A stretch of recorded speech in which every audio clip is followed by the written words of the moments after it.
إيماتي، بوابتكم نحو احتراف الأعلام. السلام عليكم مستمعينا الكرام، نرحب بكم في حلقة جديدة من برنامجنا. حلقة اليوم غنفتحوا موضوع حساس مهم كيمس مجتمعنا بشكل مباشر، اللي هو ظاهرة العنف. العنف ما بقاش مجرد حالة معزولة، ولكن سلوك كيتكرر في الشارع، في المدرسة وحتى في البيوت.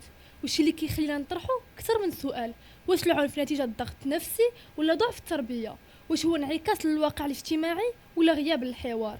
جميع هذه الأسئلة غنناقشوها اليوم مع زملائنا، وغيكونوا معنا فقرات مختلفة ميكرو تخوطوار اللي غادي نستقيو من خلاله آراء الشارع اللي كيأكدوا لنا أن الشباب اليوم ما بقاش كيصبر، وأيضا محتاج الأماكن باش يفرغوا الطاقة ديالهم. وأيضا غتكون معنا الدكتورة لبنى مشاط اللي غنناقشوا معها هذه الظاهرة. إذا كنبغي نرحب معاي في البلاطو الزميل أكرم بن عبد العالي والزميلة آية عزيزي. نبدا باش نبداو النقاش ديالنا، غادي نبدا بواحد السؤال الموجه ليك السي اكرم. واش في الطريق للبلاطو ما لاحظتيش ان الناس ولات كتلتجئ للعنف باش تحل المشاكل ديالها بدل الحوار؟ صراحة إلا جينا نشوفوه في الطريق غير في القضية ديال السودان كتلقى بزاف ديال الناس كيتلاقصوا زعما ما كاينش الحوار زعما اللي كيصبر، ما كاينش التسامح زوين، غير دابا غير معصب واش كيتلاقصوني باش باغي ندوز. فنقول لك مثلا الحوار ما غاديش يوصل مثلا نص ساعة هذا كامل. بالنسبة للأسف إلا جينا نشوفوا هاد الشيء زعما نقدروا نقولوا واش هما مربيين بحال هكا زعما القضية ديال التربية، ولا البيئة فين عايشين زعما كاملة معصبة وما كتحترمش وقت الحوار. زعما هما ما كيكونوش كاع مولفين زعما الحوار شنو كيتجهوا للعنف. يعني انا بالنسبه لك واش انت كتشوفي ان الفقر كافي انه يكون سبب باش يخلي الانسان عنيف، ولا كاين اسباب واحده اخرى؟ حيت صراحه ما يمكنش نقولوا انسان فقير نيشان غيلتجئ للعنف. كاين ناس فقير ولكن كتكون عندهم ديك القناعه بانه الحوار، مربين على الحوار، النقاش، احترام الاراء ديال واحد اخرين. نعم، الفقر ممكن يكون سبب ديال العنف، حيت الفقر كيرد بنادم البطالة. كاين تفكك الأساليب ديال الزميل أكرم. كنشوفو القلة ديال التأطير. هادشي كامل كيخلق واحد التوتر داخل المجتمع، وهاد التوتر هذا كيخرج أحيانا على شكل عنف. كيفرض ديك الطاقة ديالو على شكل عنف. كيف ما كنشوفو هاد الأيامات هادي في التراويح في الجامع، كتجي باغي تشد بلاصتك انك تصلي، كيقولك لا هادي بلاصه شادها ماما شادها خويا. يعني كيولي واحد النقاش، ما كيبقاش واحد التفاهم. هذا من جهه واحده اخرى. كنشوف واحد التطبيع ملي كنشوفو مثلا السوشيال ميديا كيوريو مشاهد ديال العنف.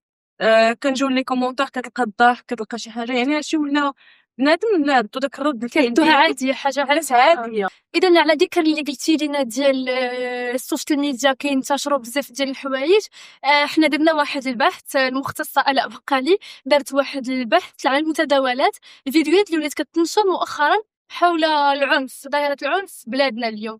غنخليوكم مع الزميله آلاء بقالي باش تشارك معنا هذه المتداولات. مشاهد العنف في عدد من المدن المغربية من خلافات بسيطة تتحول إلى اعتداءات خطيرة موثقة بعدسات الهواتف ومثيرة للقلق واسع.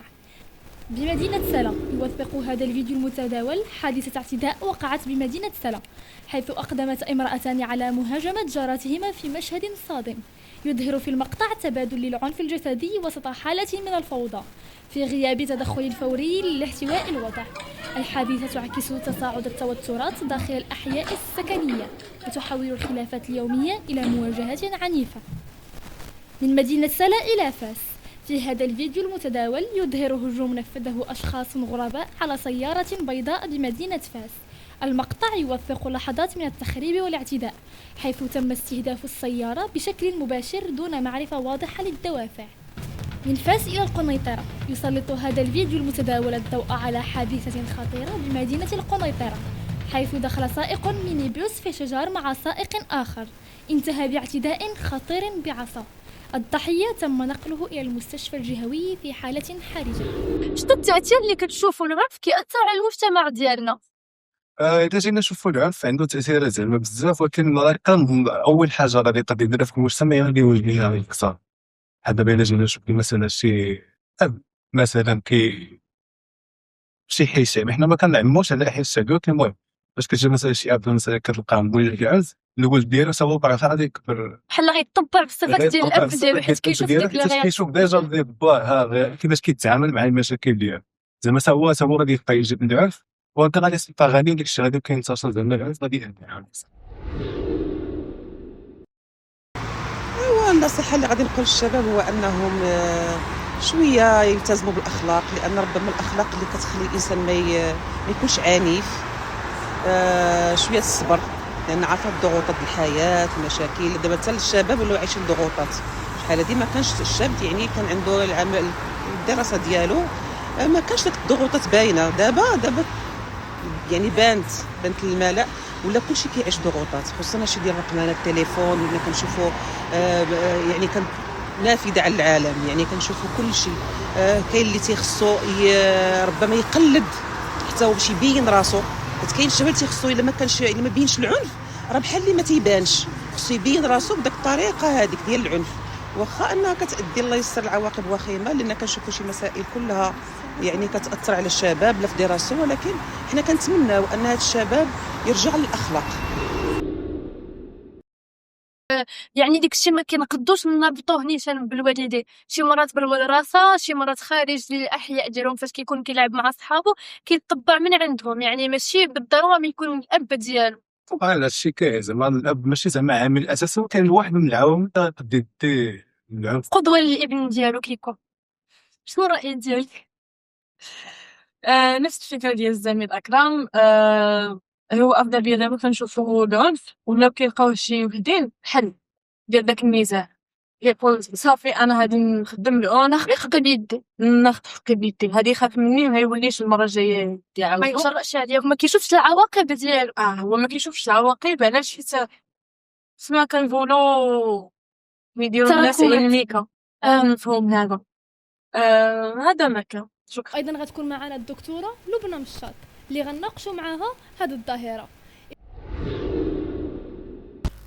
يعني اللي غادي نقدروا نقولوا ان ظاهره العنف هي فعلا رجعت ظاهره منتشره بواحد الطريقه تتخلع وخوفتنا بزاف،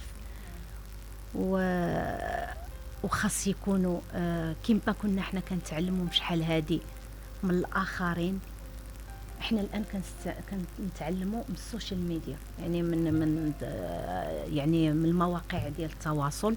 مواقع التواصل خاصها تفسر بان الانسان راه الطبيعه ديالو راه هي اجتماعيه، ما عمر كان العنف والطبيعه. باغكونط حنا في التواصل كنلاحظوا بان ولاو كيبينوا لنا بان العنف هو العادي، وهذا هو اللي خطا، وهذا هو اللي ولا واقع بزاف في المجتمع ديالنا، وهذا اللي ولينا كنلاحظوه. لهذا راه خصنا بزاف ديال التوعيه. شكرا لكم. كنبغي نشكر الناس اللي شاركونا في البرنامج. الشكر موجه لأكرم بن عبد العالي، آية عزيزي، بتيران الطاش، والناس اللي قاموا بالميكرو تخوطوار معد دياني، سارة الوريابلي ورحيمة عجور، وأيضا آلاء بقالي اللي قامت بالمتداول، وفي الهندسة الصوتية الأستاذ فيصل السعيدي كنشكره أيضا على المجهودات ديالو. شكرا لكم جميعا. إيماتي، بوابتكم نحو احتراف الأعلام.